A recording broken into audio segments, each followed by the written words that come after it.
imagine if Nintendo actually still put effort into their titles. Next, imagine we take everything that made old school Nintendo platformers good and just made it a million times better. The result is It Takes Two. Hello everybody, my name is EK and welcome to my review. So, this game is built up from the ground as a co-op only game. This means every single section of the game is fine-tuned to be played together.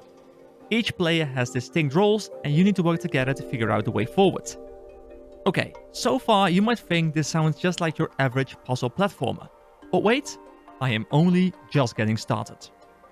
The way the two characters interact on both a cinematic as well as a mechanical level is unmatched. The sections seamlessly transition into one another and the sections all feel remarkably unique.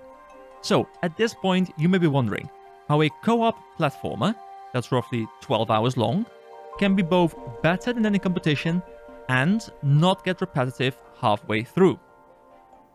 Also, so far I think this review is starting to sound like a bit of a sales pitch, but just wait, I'll come around to that.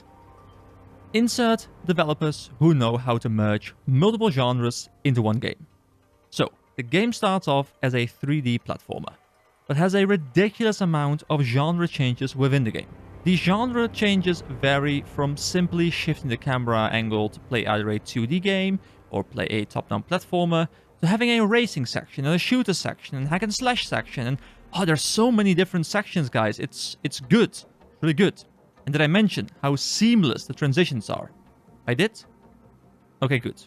Performance-wise, the game has rarely dropped under 100 FPS for me, which, because it's my monitor refresh rate, is where I kept the game. And no matter how many things were flying across my screen in all these crazy sections, it pretty much never dropped.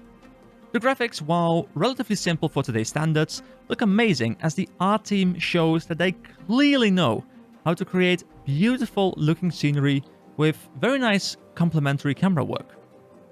It also works so well on my ultra-wide monitor that I can barely imagine not playing it on one. Guys, it takes half your screen. I have more stuff on my screen that I can see. You can see it in the footage. It looks amazing. How do you play on a 16:9 monitor? This game, I kind of want to play this game on a 16:9 monitor just to see what it's like, because I can just, it just, what? Where's my screen? They're taking it from me. So I guess maybe that's a bit of a downside, but hey, there we go. I found something. Now, next up is the music. And the music, it's a bit of a weird thing, because honestly, I have a very hard time remembering a lot of the soundtrack. And don't get me wrong, it is not because the soundtrack is bad. On the contrary, actually, I think the soundtrack is very strong, and the parts that I do remember, especially the parts where the soundtrack became more integrated into the gameplay, because that's definitely a thing within this game, it was very good. But it's just that in the sections where the soundtrack was a bit in the background, I was so engaged in the gameplay that the soundtrack is kind of blended into the experience, which in my personal opinion is exactly what a soundtrack should be doing. It shouldn't be trying to take the spotlight most of the time. It should be enhancing the gameplay experience, and it did that just perfectly fine. Now, the story to some people is one of the few downsides to this game. While I can definitely see where they're coming from, as it's a very predictable and, to be fair, slightly cheesy story, I did really enjoy it. The characters are well written, the voice actors do a great job, and the main non-player character has found its way into my list of my most fun characters ever.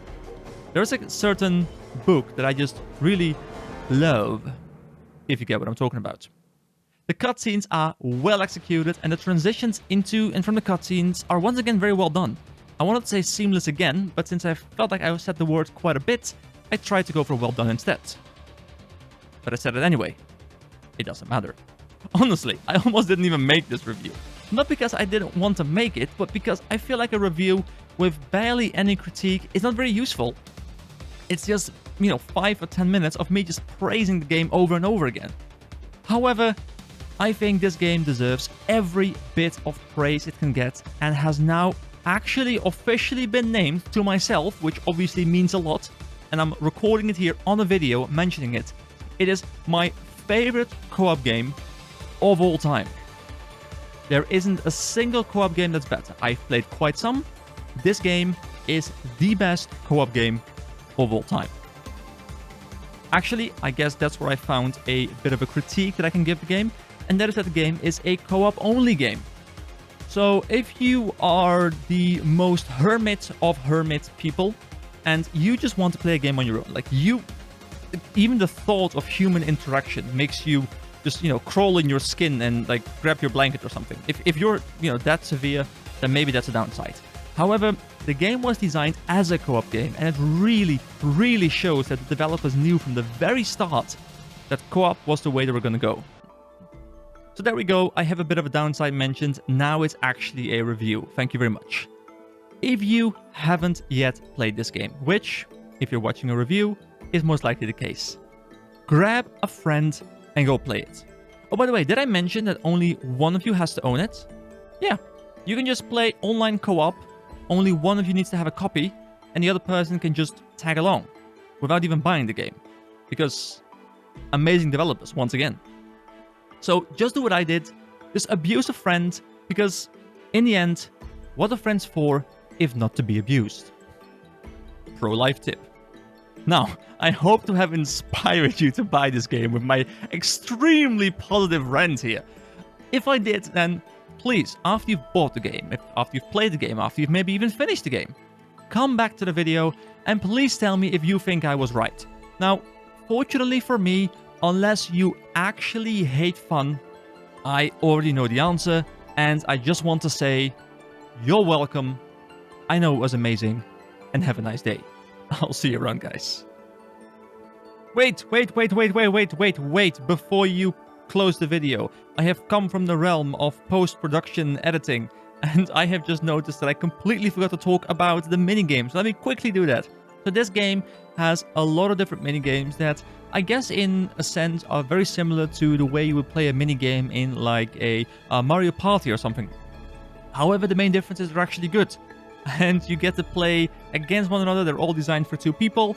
And I just wanted to say that they're amazing and that I really want these people to do a version of Mario Party, or at least a very similar style of game, because then at that point I think Nintendo would just stop existing. I promise I'm not a hater, but I just want them to actually make good games, not the crap they've been putting out for the last couple of years. Thank you very much.